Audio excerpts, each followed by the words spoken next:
同大家講下中年好聲音4嘅經典情歌。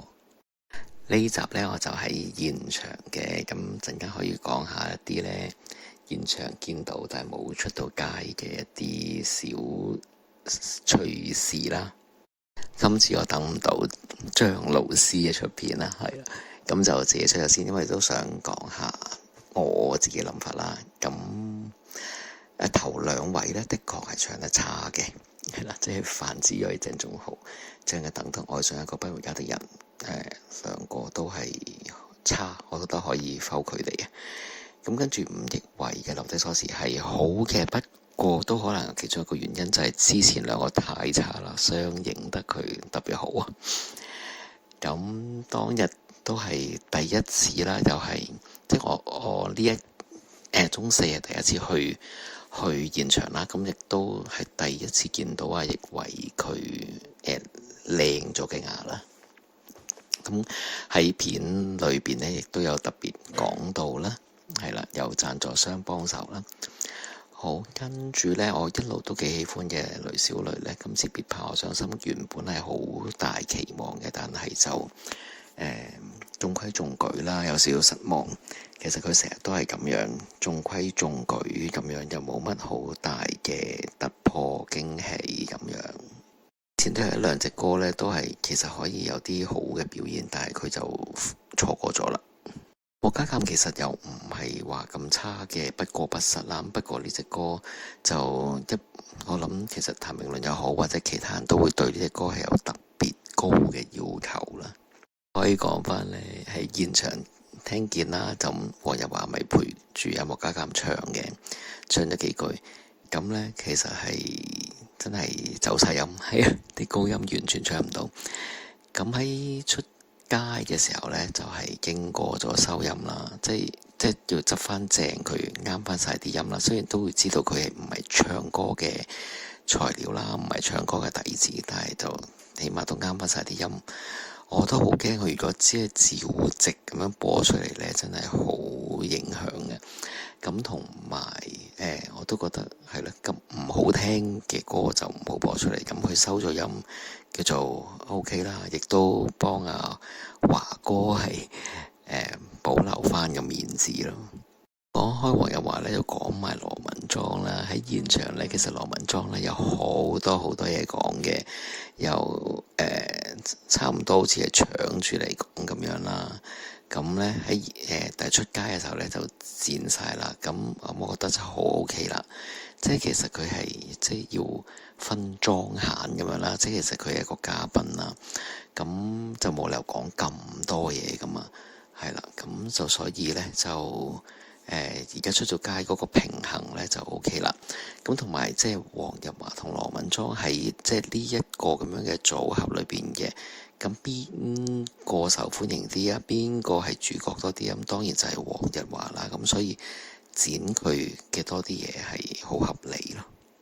嗱，有抒情嘅吻呢，我覺得係唱得太過慘啦。咁當然佢唱功係好，但係呢，就佢真係好似每一隻歌都將佢搞到咁慘啦，喊嘅邊緣啦，跟住呢，又要係嗌到好高音啊，好盡力啊咁樣。咁我覺得如果佢呢同阿雷小雷呢猜勻啲，係啦，大家佢又唔使咁盡，阿雷小雷又可以爆啲，咁樣就啱啱好啦。跟住陳玉培嘅心酸的情歌現場都係令人好驚喜嘅，同埋即係都係好開心啦。其實見到佢唱英文歌啦，因為啲評判亦都係鼓勵佢唱廣東歌啦，咁所以俾佢特別高分係其中一個原因啦。咁另外呢，都係好嗰個現場嗰個氣氛都係好帶動到嘅，咁所以都係好值得嘅，我都戥佢好開心。咁後尾喺食飯嘅時候見到佢啦，都有戥佢開心啦，係啦，恭喜佢啦。最後呢，許美琪就一言難盡呢，就聽佢講話有另外一個版本啦，咁我都喺網上揾咗，咁原來就係胡彥斌嘅。咁呢，聽到胡彥斌嘅即係嗰個音樂上嘅編排係幾乎一樣啦。咁即係其實最特別嘅，佢就係轉咗個唔知佢係複拍子啊，即係複二拍子啊，還是係即係真係轉成三拍子咁樣啦。總之佢個節奏係一個似三拍子嘅隻歌啦。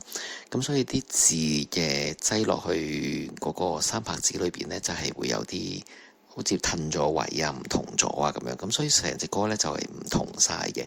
咁好多時候嘅唔同歌手都有呢個情況嘅。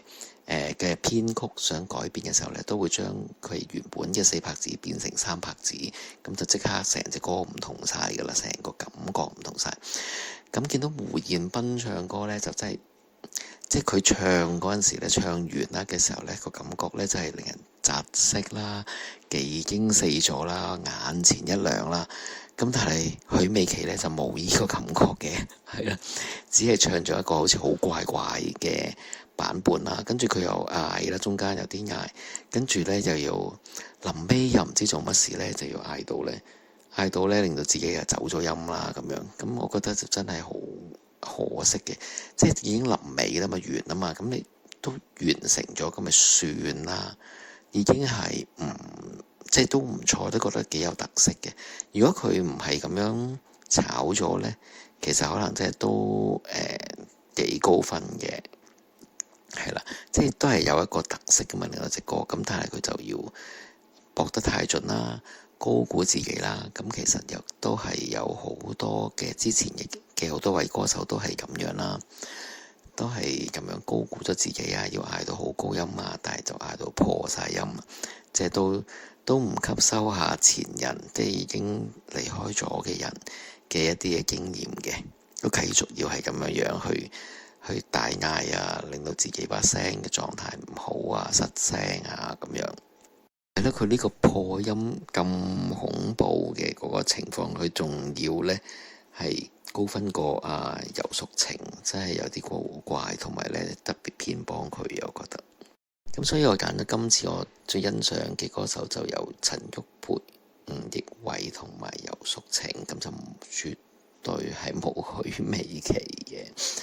唉，我好想有雷小雷噶，我嘅預測嘅時候喺度估嘅時候有諗雷小雷嘅，不過就實在佢係太普通啦個表現。今次冇得參考張老師啦，日後再睇咗張老師嘅片嘅時候，就再睇下有冇啲乜嘢回應，係再下一條片先再講啦。咁但係咧，另外一位咧，兔仔新聞咧，我亦都係經常都會睇嘅，關於佢講中年好聲音啦。咁今次我見到佢咧就講咗一個人咧，就話預測係有12強。咁佢話咧，講呢一個人。